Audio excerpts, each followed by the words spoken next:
Oya, goddess of wind and guardian of the gates of death. Imagine a woman who can transform a cloudless day into a devastating hurricane with a single wave of her hand, and then just as easily calm the raging storm. A goddess who alone among all divine beings can command armies of the dead while simultaneously giving life with every gust of wind. In the mythology of the Yoruba people, there exists a deity so powerful that even Shango, the god of thunder himself, needs her help in battles. Her name is Oya, meaning she who tears. And this is not merely a beautiful metaphor. When European researchers first encountered the cult of Oya in the 19th century, they were amazed by how one goddess could embody such contradictions: creation and destruction, life and death, the tenderness of maternal love and the fury of a warrior. Today, we will reveal the secrets of one of the most mysterious and influential goddesses of the African continent, Oya, mistress of winds and guardian of the gates between the worlds of the living and the dead. Why does Oya's story remain relevant after millennia? Because it speaks to what each of us faces daily: change, shishkik, and the need to find strength to move forward. Unlike many other mythological systems where deities are clearly divided by function, Oya represents a unique phenomenon, a goddess who governs the most fundamental processes of existence. The Yoruba people, who created this remarkable mythology, live in the territory of modern-day Nigeria, Benin, and Togo. Their culture has given the world one of the most complex and profound religious systems, where each deity, Orisha, is responsible for specific aspects of human life. But Oya stands apart even among this pantheon of powerful beings. What makes her story particularly important to understand? Oya embodies the archetype of feminine power that does not submit to traditional limitations. She is not simply a mother goddess or lover goddess. She is a warrior, ruler, keeper of secret knowledge. In an era when issues of gender equality and female leadership are particularly acute, studying Oya's image gives us the opportunity to look at alternative models of feminine power that existed long before modern feminist movements. Chapter 1. Mistress of the Elements. To understand Oya's true nature, one must imagine wind not as a simple natural phenomenon, but as a living force possessing consciousness and will. In Yoruba mythology, wind is the breath of life itself, and Oya is its absolute mistress. Every breath you take right now is considered a gift from this powerful goddess in Yoruba tradition. But Oya's power over the aerial element extends far beyond ordinary understanding. She controls all atmospheric phenomena, from the gentle breeze that brings relief on a hot day to devastating tornadoes capable of wiping entire settlements off the face of the earth. The ancient Yoruba believed that when Oya becomes angry, the sky darkens and the air fills with the electricity of an approaching storm. Particularly striking is her connection to lightning. Unlike most mythological traditions, where lightning is exclusively a masculine attribute, Oya is the only goddess in the Yoruba pantheon capable of wielding battle lightning. Moreover, she is the only one who can match the lightning of Shango himself, the god of thunder and war. Picture this scene: two deities fighting side by side, illuminating the battlefield with flashes of celestial fire, and only Oya is capable of directing this destructive force with surgical precision. The symbolism of her power over wind is deeply rooted in Yoruba philosophy. Wind is change in its purest form. It has no permanent shape. It is unpredictable. It can be both creative and destructive. Similarly, Oya embodies the principle of transformation. She is the goddess of sudden changes, those moments in life when everything shifts in an instant. Interestingly, in traditional depictions of Oya, her flowing skirts symbolize an approaching storm. When priestesses perform ritual dances in her honor, their movements mimic gusts of wind, smooth and graceful one second, sharp and powerful the next. Witnesses to such ceremonies describe the sensation that the very atmosphere in the room changes, becoming denser and more electrified. But the most amazing aspect of Oya's power over the aerial element is her ability to take the last breath of the dying. At the moment of death, according to Yoruba beliefs, it is Oya who receives the human soul and guides it to the world of ancestors. This aspect of her nature makes her not simply a goddess of wind, but a goddess of the entire life cycle. From the first breath of a newborn to the last exhale of the dying. Chapter 2. Guardian of the Gates of Death. If Oya's power over wind is the imagination, then her role as guardian of the gates of death literally overturns conceptions about the boundaries between worlds. In most mythological traditions, the functions of deities are clearly delineated. There are gods of life and there are gods of death. Oya is unique in that she is the only goddess capable of freely moving between the world of the living and the world of the dead, while governing both spheres. The number 9 is sacred to Oya, and this is no coincidence. In Yoruba numerology, 9 symbolizes the completion of a cycle, transition to a new level of existence. Oya wears a 9-pointed crown decorated with 9 multicolored ribbons, each representing one aspect of death and rebirth. She is also called Mother of 9 Years, not because she ruled for 9 years, but in honor of the 9 mouths of the Niger River, each of which, according to mythology, is a gateway to different levels of the afterworld. Imagine a cemetery not as a place of rest, but as a bustling crossroads between worlds. This is exactly how Oya's followers perceived cemeteries. She does not simply guard the peace of the dead, she actively manages spirits, can summon them to help the living or, conversely, calm restless souls. This ability makes her indispensable in rituals of necromancy and communication with ancestors. But the most striking aspect of her role as guardian of death is that she does not perceive death as an end. For Oya, death is simply another form of transformation, similar to how a caterpillar becomes a butterfly. She teaches that fear of death comes from misunderstanding its true nature. Death in her understanding is liberation from the limitations of the physical body and transition to a higher form of existence. It is interesting to compare Oya's role with similar deities from other cultures. The Greek Hecate also controlled boundaries between worlds, but her power was more limited. Scandinavian Valkyries chose fallen warriors, but could not influence their fate after death.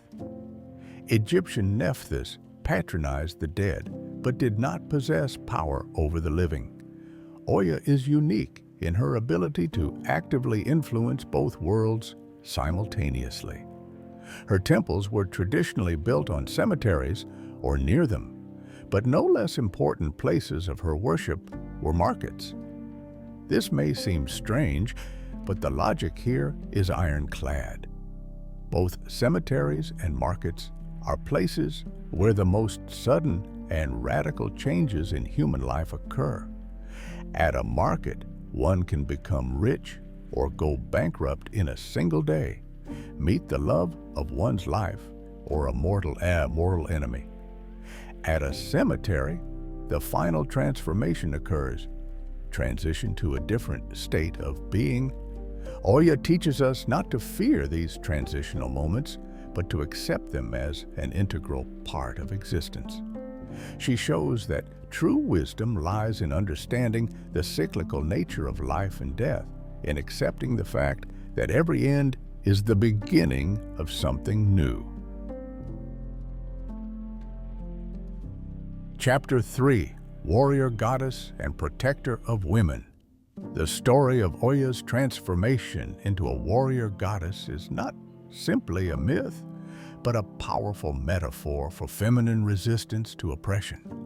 According to one of the most famous legends, Oya was originally a free spiritual entity, capable of taking the form of a beautiful woman or a mighty buffalo. One day, a hunter spied on her as she removed her buffalo hide to bathe in the river and stole it, thereby forcing the goddess to become his wife.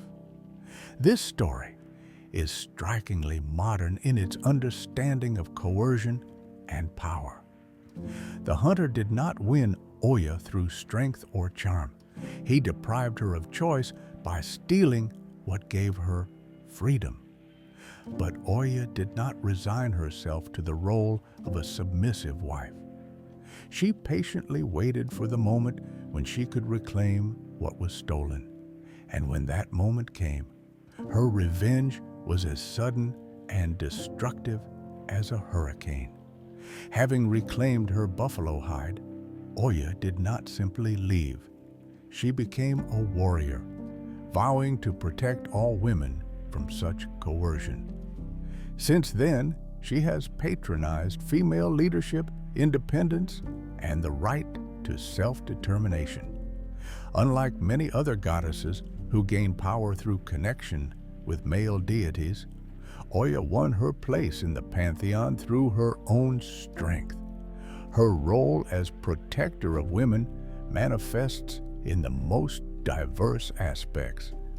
She patronizes female entrepreneurs in markets, supports single mothers, gives strength to women fighting for their rights. But she is especially close to those women who are forced to make difficult decisions and radically change their lives. The buffalo, as Oya's sacred animal, was not chosen by chance. It is one of the few animals where females can be just as aggressive and dangerous as males. A buffalo cow protecting her calves can drive away even a lion. Similarly, Oya teaches women that maternal love and femininity do not exclude strength and determination. When Oya possesses a dancer during ritual ceremonies, the dance becomes so energetic and powerful that spectators describe it as controlled madness. A woman possessed by Oya's spirit can dance for hours without showing signs of fatigue, her movements becoming inhumanly fast and precise. This is not simply religious ecstasy. It is a demonstration of the power that slumbers in every woman and can be awakened at a critical moment. Oya's uniqueness among warrior goddesses lies in the fact that she fights not only physically, but also psychologically. She is the goddess of sudden insights, moments when a woman suddenly understands her true power and stops tolerating injustice. These moments of transformation are often described as Oya's wind, a sudden change that sweeps away all obstacles on the path to freedom. In the modern context, Oya's image as protector of women takes on special relevance. She represents a model of feminine power that does not copy masculine patterns of aggression, but creates its own form of strength, the strength of transformation, adaptation, and protection. Oya shows that true feminine power lies not in suppressing others, but in the ability to change the world around oneself. Chapter 4. Rituals and Modern Influence. Wednesday is the day when Oya's energy reaches its peak. On this day, the goddess's followers wear dark red beads symbolizing her connection to the blood of life and death, and perform rituals that may seem contradictory to those who do not understand the deep philosophy of this tradition. Oya's colors, burgundy, the brown color of dried blood, and deep purple, are not accidental. They reflect different stages of the life cycle, from the bright red blood of youth to the dark shades of wisdom and transition. Offerings to Oya are as diverse as her nature. Bean fritters symbolize fertility and abundance. Palm wine represents the joy of life. Goat meat signifies sacrifice and devotion. Yam with palm oil represents connection to the earth and ancestors, while red wine symbolizes the blood of life that flows through all existence. Each offering has deep symbolic meaning and is chosen depending on what the believer requests. But no less important are the taboos associated with Oya. Smoke is strictly forbidden in her rituals because it obscures the air, her element. Sheep and rams are also taboo, possibly due to their association with submissiveness, which contradicts the goddess's independent spirit.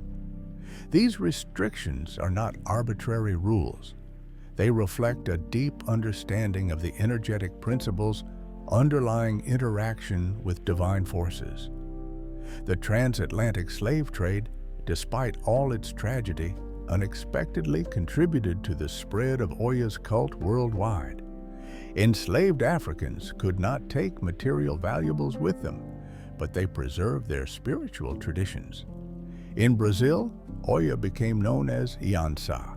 In Cuban Santeria, as Yansan. Each of these traditions added its own features to the goddess's image, but preserved her main characteristics: power over wind, connection to death, and protection of women. In modern Brazil, festivals in honor of Yansa gather thousands of participants. Women in bright skirts dance on beaches, imitating wind movements, and their dance becomes a form of prayer and self-expression. These ceremonies show how ancient traditions adapt to modern conditions without losing their spiritual power. Particularly interesting is Oya's influence on modern neo-paganism and feminist spirituality. Many women find inspiration in her image for overcoming life crises and personal transformation. Oya becomes a symbol that a woman can simultaneously be a tender mother and an unyielding warrior, a caring healer and a merciless judge. Modern psychologists note the therapeutic effect of rituals associated with Oya. Working with the wind goddess archetype helps people accept the inevitability of change and find strength to overcome difficulties. Meditations on Oya's image are used in art therapy for working with grief, loss, and the need to start life anew. In contemporary art, Oya's image inspires artists, writers, and musicians worldwide. Her depictions can be found in galleries from New York to Lagos, and her stories are retold in modern novels and films. This shows that ancient myths are not museum exhibits. They continue to live and develop, adapting to the needs of each new generation. Conclusion: Oya's story is not simply an ancient myth, it is a guide for navigating the modern world, full of uncertainty and change. In an era when technology changes our lives at hurricane speed, when traditional social roles are being reconsidered, and global crises force us to rethink basic values, Oya's wisdom becomes especially relevant. She teaches us that change is not a catastrophe to be feared, but a natural part of the life cycle. Just as wind can be a destructive hurricane or a refreshing breeze, changes in our lives depend on how we relate to them and how we use them. Oya shows that true strength lies not in resisting change, but in learning to dance with it. Her image as protector of women remains an inspiring example for all who fight for equality and justice. Oya did not ask permission to be strong. She took that strength and used it to protect those who needed it. In a world where women still fight for equal rights and opportunities, Oya's example reminds us that feminine strength has many forms, and all are equally valuable. Perhaps the most important lesson Oya gives us concerns our attitude toward death and loss. In a culture that often denies the reality of death, Oya teaches us to see it not as an end, but as transformation.